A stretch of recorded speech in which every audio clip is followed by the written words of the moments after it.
Legend holds that the Mexica followed signs across the highlands until an eagle eating a snake atop a cactus marked their destiny. The foundation myth blends prophecy, leadership, and a people searching for a home, the spark for what would become Tenochtitlan. On a marshy island, the Mexica engineered a city from water-building causeways, canals and platforms that rose like a miracle of adaptation. Tenochtitlan's birth was as much an engineering achievement as a political one. In the 15th century, Tenochtitlan joined Texcoco and Tlacopan in a triple alliance that transformed regional politics. Together they pooled military power and administrative reach, creating the backbone of an empire. Leaders like Itzcoatl, Moctezuma I, and Ahuitzotl expanded territory, reformed institutions, and curated religious legitimacy. Their reigns defined the empire's golden decades and left institutional traces that we still study today. Aztec society was layered: nobles and priests, commoners and artisans, merchants and slaves. Everyday routines, marriage, craft, and market life sustained the city's complex social web. Religions structured public life, cyclical festivals, priestly orders, and rituals that tied cosmic cycles to civic duty. Sacrifice was part of a broader cosmology, a difficult and debated aspect of Aztec spirituality.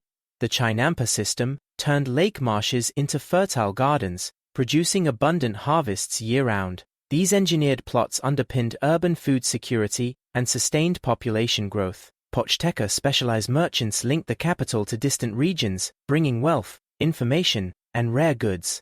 Markets like Tlatelolco were among the largest in pre-Columbian America. Military organization was rigorous, with elite warrior societies and strict training. Campaigns expanded influence and enforced the tribute system that fed the imperial economy. At its peak, the Aztec World Center pulsed with ritual, commerce, and authority. The city's architecture and institutions projected power across a vast and diverse realm. Conquered provinces paid tribute in goods and labor, recorded in long lists and managed by officials. Tribute fueled urban life and reinforced social hierarchies across the empire. The Aztecs produced remarkable art, featherwork, sculpture, complex calendars, and codices that encoded history and lore. Poetry and education shaped elite identity and intellectual life. In 1519, unfamiliar ships arrived on the horizon. Encounters began cautiously, setting a chain of events that would test the Aztec world in unforeseen ways. Hernán Cortés exploited regional rivalries and formed alliances with enemies of the Triple Alliance.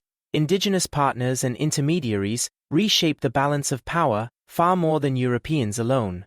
Disease, notably smallpox, struck with devastating speed among populations with no immunity. Epidemic waves undermined social structures and sapped the empire's capacity to resist external pressure. The 1521 siege combined naval tactics, allied forces, and months of attrition. Starvation, disease, and relentless assault culminated in a crushing blow to the capital. When the city fell, the imperial center was shattered. Leaders were captured or killed, institutions collapsed, and the urban fabric was irreversibly transformed.